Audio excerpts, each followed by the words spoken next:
Hello बच्चों। आज मैं आप लोगों को जो आपके पास क्लास 9th की मैथ्स की न्यू एनसीईआरटी की बुक है ना, उसमें हमने अपना chapter number 5 I am up and down round and round start कर रखा है।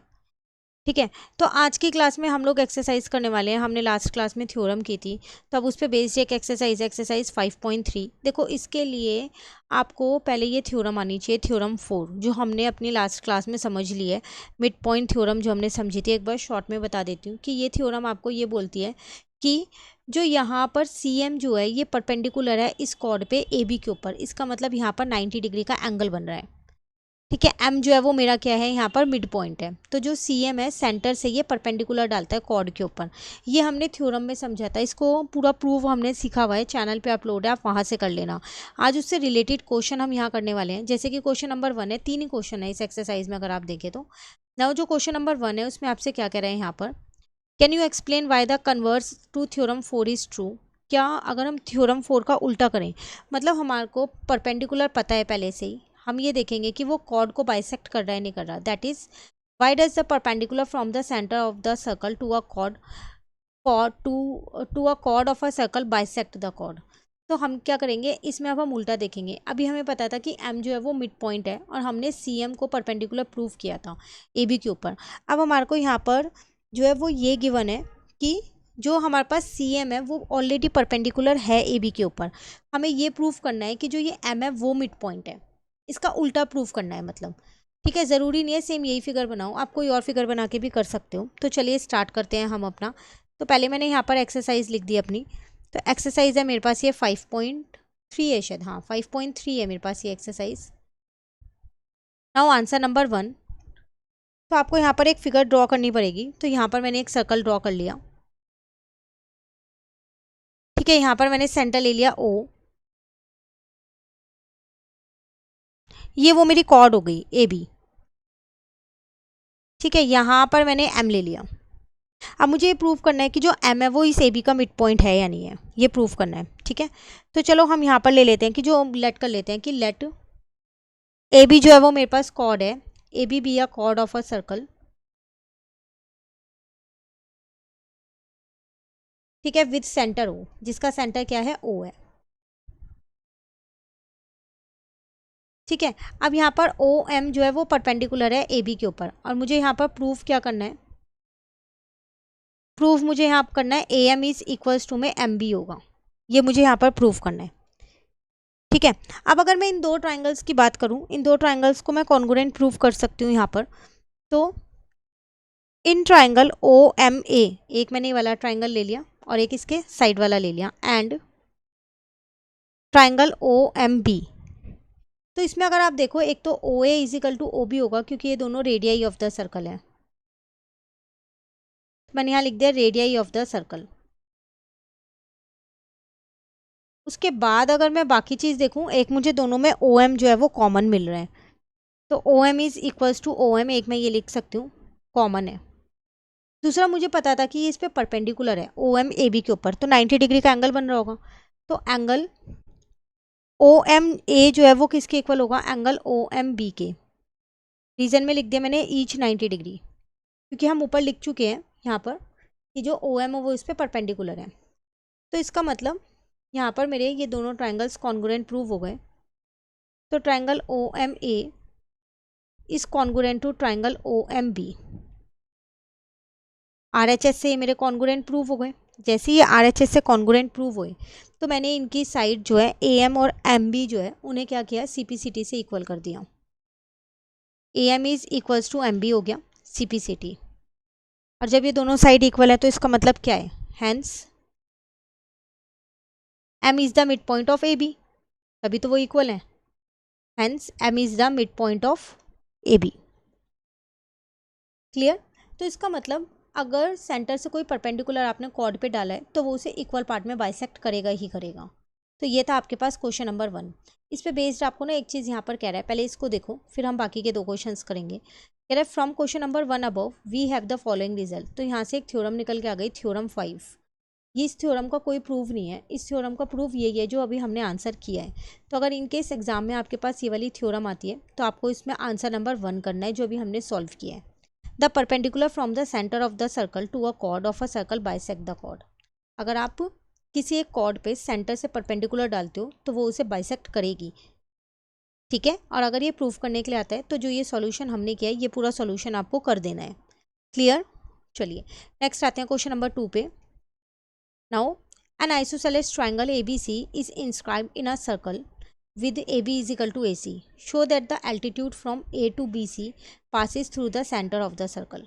क्वेश्चन क्या कह रहा है, पहले क्वेश्चन को ध्यान से समझो। कह रहा है आपके पास एक आइसोसेलेस ट्राइंगल है जो सर्कल के अंदर है, जिसमें दो साइड्स इक्वल है। आपको क्या शो करना है यहाँ पर कि जो एल्टीट्यूड है ए से आपने डाला है, ए से BC के ऊपर डाला है, वो सेंटर से पास हो रहा है। फिगर बनाओ तब अच्छे से क्लियर होगा। तो आ जाते हैं हम अपने यहाँ पर आंसर नंबर 2 पे। सबसे पहली बात मैं यहाँ पर फिगर बनाती हूँ, तभी मेरे को यहाँ पर अच्छे से क्वेश्चन क्लियर होगा। तो मैंने एक सर्कल बना लिया, इसके अंदर मेरे पास एक आइसोसेलेस ट्राइंगल बना हुआ है, ठीक है, जिसका नाम मुझे क्वेश्चन में गिवन है ABC, क्योंकि मुझे साइड्स दे रखी हैं। तो ये दोनों साइड्स मुझे इक्वल क्वेश्चन में गिवन है। ए से मैंने BC के ऊपर एक एल्टीट्यूड डाला जिसको मैंने D नाम दिया। मुझे प्रूफ ये करना है कि जो ये एल्टीट्यूड है ये सेंटर से पास होके जा रहा है, ऐसा मुझे प्रूफ करना है। तो ये सेंटर से पास होके तो तभी जाएगा ना जब ये इस पर परपेंडिकुलर होगा। अभी हम ऊपर एक क्वेश्चन करके ही आए हैं, सेंटर से जब हम परपेंडिकुलर डालते हैं किसी कॉर्ड के ऊपर, BC इसकी कॉर्ड हो गई ना एक तरीके से सर्कल की, कॉर्ड के ऊपर हम परपेंडिकुलर डाल सकते हैं, ठीक है। तो पहले हम यहाँ लिखते हैं हमें गिवन क्या क्या है। गिवन है हमें triangle ABC is an isosceles triangle जिसमें AB जो है वो मेरे पास AC के इक्वल है, ठीक है। हमने यहाँ लेट कर लिया, लेट AD जो है वो मेरा क्या है, एल्टीट्यूड है, जो मैंने A से डाला है BC के ऊपर। AD be the altitude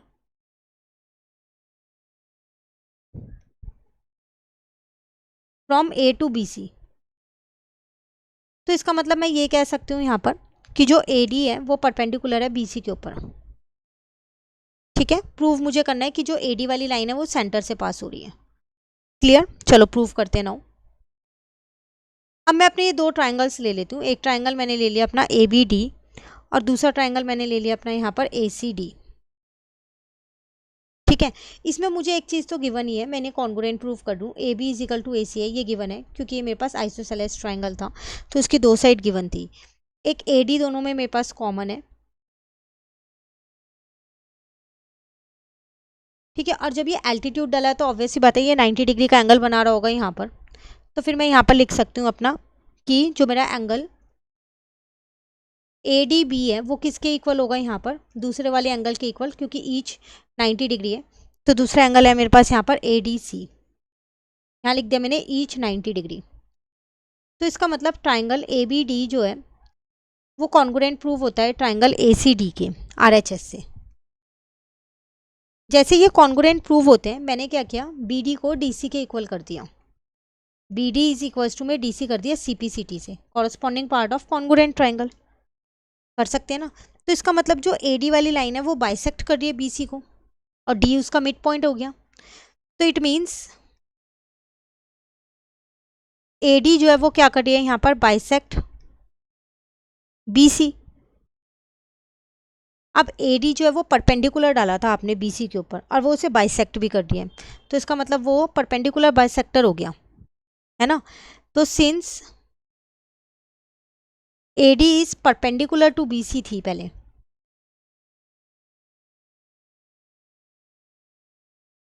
and also bisect BC, ये साथ साथ अब बाइसेक्ट भी कर रही है, ये हमने प्रूफ कर दिया क्योंकि दोनों की लेंथ इक्वल है, BD और DC इक्वल है। तो इसका मतलब AD जो है वो क्या हो गया, परपेंडिकुलर बाइसेक्टर हो गया। Now AD is the perpendicular bisector. पहले खाली परपेंडिकुलर था बट अब वो परपेंडिकुलर बाइसेक्टर हो गया इस कॉर्ड का। BC मेरी कॉर्ड है ना, ये मैंने आपको स्टार्टिंग में ही बता दिया था। तो जब वो परपेंडिकुलर बाइसेक्टर है कॉर्ड का तो इसका मतलब वो AD जो है वो सेंटर से ही तो पास हो रहा होगा, यही थ्योरम तो हम करके आए थे, ठीक है। तो बस लिख दो यहाँ पर therefore AD passes through the centre of the circle. और आपको यही प्रूव करना था कि जो AD वाली लाइन है वो सेंटर ऑफ द सर्कल से पास होगा।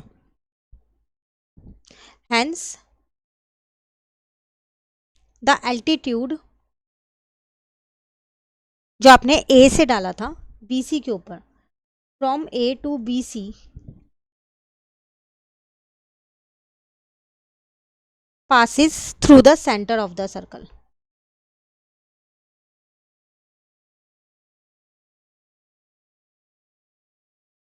क्लियर हो गया क्वेश्चन? चलिए अब आते हैं अपने लास्ट क्वेश्चन पे, क्वेश्चन नंबर 3 पे। यहाँ आपसे क्या कह रहे हैं, two parallel chords of length 6 centimetre and 8 centimetre are on opposite side of the centre of the circle. यहाँ आपको दो कॉर्ड्स दे रखे हैं, उनकी लेंथ दे रखी है दोनों कॉर्ड्स की 6 और 8 सेंटीमीटर दे रखी है, और ये दोनों सर्कल के अपोजिट साइड पे हैं। इफ़ द रेडियस, सर्कल की रेडियस भी दे रखी है 5 है, find the distance between the mid point of the chord. आपको डिस्टेंस बताना है mid point of the chords का क्या होगा। अगेन आपको यहाँ पर पहले फिगर बनानी पड़ेगी, उसके बाद ही आप इसे अच्छे से समझ पाओगे। तो अगर मैं यहाँ पर अपनी एक फिगर को ड्रॉ कर लूँ, पहले ये मैंने यहाँ पर सेंटर ले लिया, एक मेरी मान लेती हूँ कॉर्ड यहाँ पर है और एक कॉर्ड मैं मान लेती हूँ मेरी यहाँ पर है, इसको मैंने सी डी नाम दे दिया, इसको मैंने ए बी नाम दे दिया। ठीक है, ये मैंने 8 सेंटीमीटर की मान ली सी डी और ये वाली मैंने 6 सेंटीमीटर मान ली। यहाँ से मैंने इस पर क्या किया, लाइन ड्रॉ कर दी,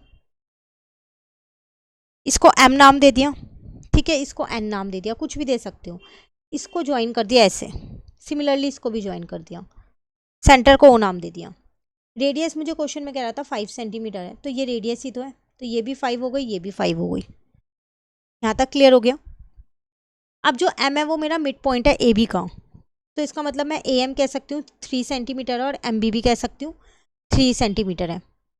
ठीक है, तो हम यहाँ सबसे पहले लिख लेते हैं, गिवन क्या है मुझे यहाँ पर, ए बी मुझे गिवन है यहाँ पर 6 सेंटीमीटर, सी डी मुझे गिवन है यहाँ पर 8 सेंटीमीटर, और ओ ए कह लो या ओ सी कह लो, ये दोनों मेरे पास है 5 सेंटीमीटर। क्यों? क्योंकि ये रेडियस ऑफ द सर्कल है, तो रेडियाई ऑफ द सर्कल मैंने यहाँ लिख दिया। ठीक है, नाउ अभी वो आपसे क्वेश्चन में ये बोल रहा था कि दो पैरेलल कॉर्ड्स है अपोजिट डायरेक्शन में, distance between the mid point of the chord, ऐसा बोला था उसने।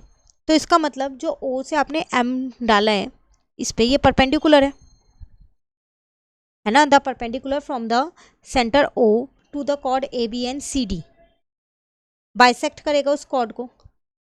तो हम यहाँ लिख देते हैं अपने सॉल्यूशन में कि सिंस ओ एम जो है वो परपेंडिकुलर है ए बी पे, एंड ओ एन जो है वो परपेंडिकुलर है सी डी पे, तो इसका मतलब यहाँ पर जो ए एम या फिर जो एम बी है वो कितना हो जाएगा मेरे पास, हाफ ऑफ ए बी हो जाएगा, जो कि आ जाएगा मेरे पास यहाँ पर 6/2 3 सेंटीमीटर। उसी तरीके से जो मेरा सी एन है या फिर जो मेरा एन डी है वो क्या हो जाएगा, हाफ ऑफ सी डी हो जाएगा, जो कि आ जाएगा मेरे पास 8/2 4 सेंटीमीटर। यहाँ तक क्लियर हो गया? अब मुझे क्या करना था, यहाँ पर डिस्टेंस निकालना था, तो ये वाला डिस्टेंस मैंने D1 मान लिया, ये D2, ON और OM मुझे फाइंड करना है। ठीक है, अब हम वो फाइंड करते हैं। नाउ इन ट्राइंगल मैं OMA, अगर इस वाले ट्राइंगल की बात करूँ, ऊपर वाले की, ये वाले की OMA की, तो इसमें मैं पाइथागोरस थ्योरम लगा सकती हूँ। दो चीज़ मुझे पता है, मैं तीसरी निकाल लूँगी, है ना। ये मेरे पास 90 डिग्री का एंगल है, तो हाइपोटेन्यूज मेरी OA होगी, बाकी एक परपेंडिकुलर एक बेस हो जाएगा। तो वही चीज़ मैं लिख देती हूँ, इन ट्राइंगल OAM, इसके अंदर अगर मैं पाइथागोरस थ्योरम लगाती हूँ तो OM square plus AM square जो है वो OA स्क्वायर के बराबर होगा। OA मेरी रेडियस है तो वो 5 का स्क्वायर होगा। OM मुझे नहीं पता, जिसको मैंने D1 माना है, तो ये D1 का स्क्वायर हो गया, और ये मेरे पास 3 का स्क्वायर हो जाएगा। तो D1 का square is plus 9 is equals to में 25 आ गया। तो यहाँ से मेरे पास D1 का स्क्वायर कितना आ गया, 16, तो D1 आ गया मेरे पास 4 सेंटीमीटर। ठीक है, सिमिलरली नीचे वाले ट्रायंगल में लगा दो, अब यहाँ पर अपना पाइथागोरस थ्योरम लगाओ, इसके अंदर भी OCN वाले ट्रायंगल में। तो सिमिलरली इन ट्रायंगल OCN, अगर मैं इस ट्रायंगल की बात करती हूँ यहाँ पर, तो इसमें अगर आप अपनी पाइथागोरस थ्योरम लगाते हो तो आपके पास OC का स्क्वायर इज इक्वल्स टू में ON square plus CN square हो जाएगा।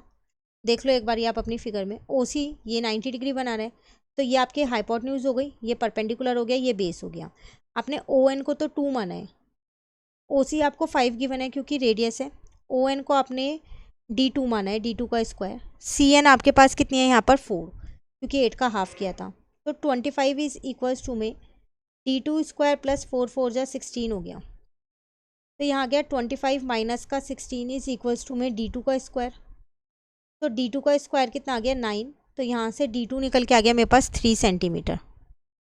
अब मुझसे क्वेश्चन में क्या कह रहा था कि आपको क्या बताना था यहाँ पर, find the distance between the mid points of the chord, ये पूरा डिस्टेंस बताना है आपको, mid points of the chord के बीच का ये डिस्टेंस बताना है पूरा। तो D1 प्लस D2 कर दोगी तो आ जाएगा, तो बस यहाँ लिख दो